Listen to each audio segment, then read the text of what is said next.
Hello అండి, అందరికీ నమస్కారం. వెల్కమ్ బ్యాక్ టు టాలెంట్ మంత్రి యూట్యూబ్ ఛానల్.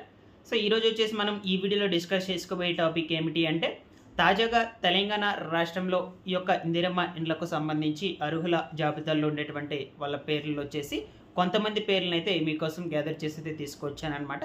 సో వాటి గురించి అయితే నేను మీకు ఈ వీడియోలో చెప్తాను. సో అయితే ప్రీవియస్గా పెట్టినటువంటి వీడియోస్కి సంబంధించి చాలామంది చాలా బాగా రెస్పాన్స్ అయితే అయ్యారండి. అంటే వాళ్ళ యొక్క అడ్రస్ మొత్తం కూడా కమెంట్ సెక్షన్లో అయితే కమెంట్ చేసి పెట్టారు. ఓకేనా. సో ఇదే విధంగా అయితే మీరైతే సపోర్ట్ చేస్తూ ఉండండి. సో నేను ముందు రోజుల్లో మీ యొక్క ఏరియాలకు సంబంధించినటువంటి అర్హుల జాబితాలను గ్యాదర్ చేసి తీసుకురావడానికి అయితే ప్రయత్నిస్తాను. ప్రతి ఒక్కరు కూడా ఈ వీడియోకు లైక్ చేసి సపోర్ట్ అయితే చేయండి. తెలియనటువంటి వాళ్ళందరికీ కూడా ఈ యొక్క ఇన్ఫర్మేషన్ అనేటువంటి దాన్ని అయితే కూడా పాస్ చేయండి. ఓకేనా.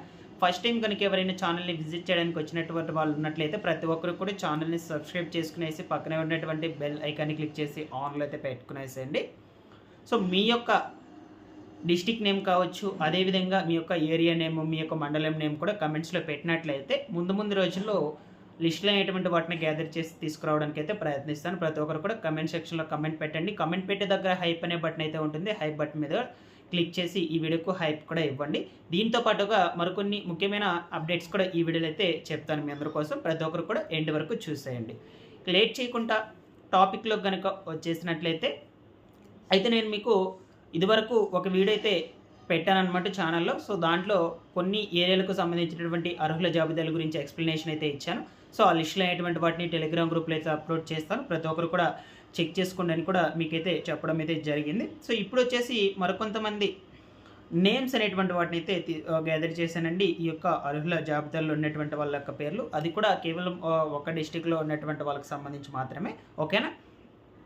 సో వాటికి సంబంధించినటువంటి ఇన్ఫర్మేషన్ అనేటువంటిది ఇప్పుడు మనం చూద్దాము. ఇప్పుడు ఎవరి నేమ్స్ అనేటువంటి వాటిని అయితే మీకు చెప్తాను. సో వాళ్ళకి సంబంధించి డిసెంబర్ నెలలో ఇల్లు అనేటువంటిది మంజూరు చేయడం అయితే జరుగుతుంది.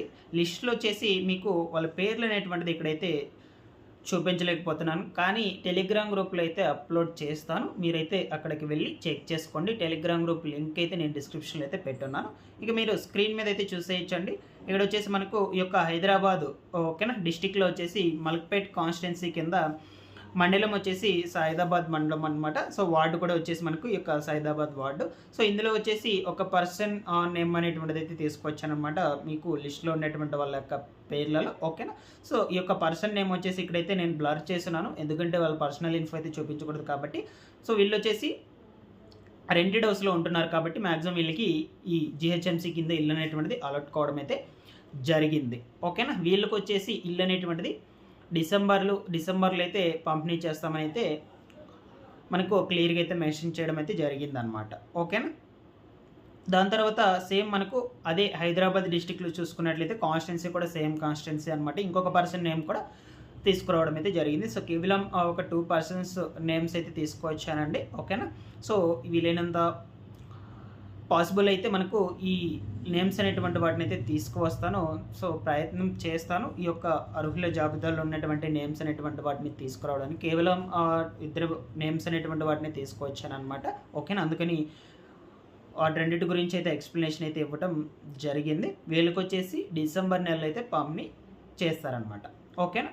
సో వీటన్నిటిని వచ్చేసి నేను టెలిగ్రామ్ గ్రూప్లో అయితే అప్లోడ్ చేస్తాను. అక్కడికి వెళ్ళి క్లియర్గా చెక్ చేసుకోండి మీ యొక్క నేమ్స్ కాదా అవునా అనే విషయం గురించి. హైదరాబాద్ డిస్టిక్లో ఈ యొక్క మలక్పేట్ ఏరియాకి చెందినటువంటి వాళ్ళందరూ కూడా.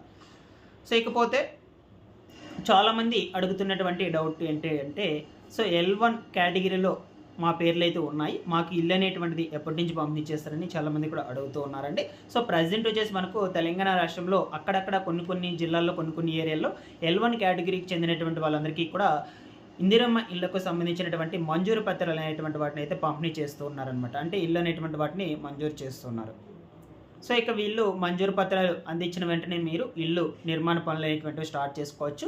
సో మీరు బేస్మెంట్ లెవెల్ వరకు కంప్లీట్ చేసుకొని దానికి తగిన ఫోటోలు అనేటువంటిది మీరు బిల్లుకు అప్లోడ్ పెట్టుకున్నట్లయితే అప్లోడ్ పెట్టుకున్నటువంటి వారం రోజుల లోపల మీకు డబ్బులు అనేటువంటిది బ్యాంక్ ఖాతాలకి అయితే పడడం జరుగుతుంది. ప్రతి సోమవారం అయితే ఈ ఇందిరమ్మ ఇళ్లకు సంబంధించినటువంటి బిల్లులు అనేటువంటివి ఖాతాలకు జమ అవుతూ ఉంటాయండి. మొదటి విడత కింద వచ్చేసి మనకు ₹1,00,000 అయితే జమ చేస్తారనమాట.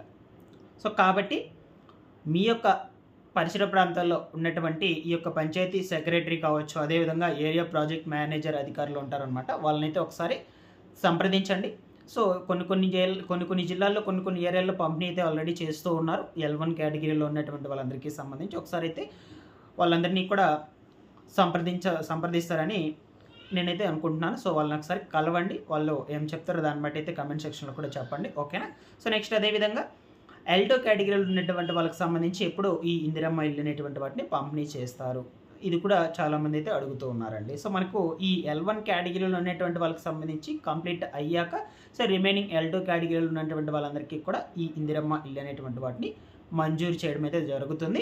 ఓకేనా? సో మ్యాక్సిమం మనకు వచ్చేసి సెప్టెంబర్ నెల నుంచి ఈ యొక్క ఇల్లు అనేటువంటి వాటిని అయితే పంపిణీ చేస్తారండి. సో ఇక ముందు రోజుల్లో దీనికి సంబంధించి ఎటువంటి అప్డేట్స్ వచ్చినా సరే ఛానల్ నుంచి మీకు అప్ టు డేట్ అయితే అందజేస్తూ ఉంటాను. ఓకేనా?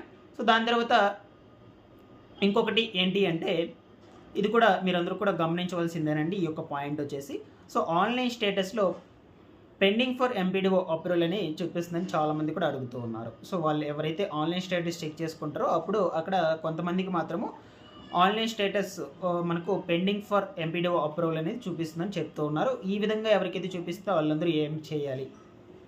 సో మొట్టమొదటిగా వచ్చేసి మీరు ఎంపీడీఓ ఆఫీస్కి వెళ్ళి అక్కడ ఎంపీడీఓ అధికారిని కలిసి సో మీకు ఈ పెండింగ్ ఫర్ ఎంపీడీఓ అప్రూవల్ అని ఎందుకు వస్తుంది, ఏ కారణం చేత వస్తుందో వాళ్ళనైతే క్లారిటీగా అడగండి. వాళ్ళు చెప్తారు. సో పలానా రిమార్క్ వల్ల మీకు ఈ పెండింగ్ అయితే చూపిస్తుందని వాళ్ళు అయితే చెప్తారు. సో వెంటనే దాన్ని అయితే పరిష్కరించుకోండి. సో మీరు ఎంత త్వరగా పరిష్కరించుకుంటే మీకు ఇల్లు అనేటువంటిది అంత త్వరగా మంజూరు కావడం అయితే జరుగుతుంది, అంటే శాంక్షన్ కావడం అయితే జరుగుతుంది అనమాట. సో మీరు లేదు ఇదే విధంగా లేట్ చేసుకుంటూ వెళ్ళారంటే మీకు ఇల్లు అనేటువంటిది రాదనమాట. కాబట్టి ఫస్ట్ అయితే మీరు ఎంపీడీఓ ఆఫీస్కి అయితే వెళ్ళి ఈ రిమార్క్ అనేటువంటిది ఎందుకు చూపిస్తుందో ఒకసారి అడగండి. వాళ్ళైతే మీకు క్లియర్గా ఎక్స్ప్లెయిన్ అయితే చేస్తారనమాట. ఓకేనా? సో ఇకపోతే మనకు ఈ ఇందిరమ్మ ఇళ్లకు సంబంధించి ఇప్పటివరకు ఎవరైనా బేస్ మట్టం లెవెల్ వర్క్ కంప్లీట్ ఉన్నట్లయితే వాళ్ళందరూ కూడా అప్రూవల్ అయితే పెట్టుకోండి ఈ మొదటి బిల్లుకు సంబంధించి. ఓకేనా? సో మీరు మొదటి బిల్లుకు సంబంధించి అప్రూవల్ పెట్టుకుంటే మీకు ₹1,00,000 మొదటి విడత నిధులు అనేటువంటివి బ్యాంకు ఖాతాలకు అయితే జమ కావడం అయితే జరుగుతుందన్నమాట. సో దాంతోపాటుగా ఇంకొక ముఖ్యమైన గమనిక ఏంటంటే మీ యొక్క మొబైల్ నెంబర్ ఏదైతే ఇచ్చుంటారో మీరు దరఖాస్తులు చేసుకున్నప్పుడు ఆ మొబైల్ నెంబర్ అయితే యాక్టివ్లో పెట్టుకోండి. ఎందుకంటే మీకు ఇల్లు అనేటువంటిది మంజూరు అయిందా లేదా అనే విషయం గురించి అయితే అధికారులు మీకు కాల్ చేసి అయితే మీకు ఇంటిమేట్ అయితే చేస్తారనమాట. సో ఆ నెంబర్ అనేటువంటిది పని చేయకపోతే మీరే నష్టపోతారు. సో ప్రతి ఒక్కరు కూడా ఆ యొక్క మొబైల్ నెంబర్ అయితే యాక్టివ్లో పెట్టుకొని ఉండండి. ఓకేనా? దాని తర్వాత బ్యాంక్ అకౌంట్ డీటెయిల్స్ కూడా NPCI లింక్లో పెట్టుకొని బ్యాంక్ అకౌంట్ డీటెయిల్స్ కూడా యాక్టివ్లో పెట్టుకోనండి. ఎందుకంటే ఈ యొక్క ₹1,00,000 అనేటువంటిది బ్యాంక్ అకౌంట్కి జమ అవుతుంది కాబట్టి మీ యొక్క బ్యాంక్ అకౌంట్కి. ఓకేనా? సో ఈ విధంగా అయితే ఉన్నాయి డీటెయిల్స్. ఇందులో మీకు ఏమైనా డౌట్స్ ఉన్నా సరే కమెంట్ సెక్షన్లో అడగండి. Thanks for watching.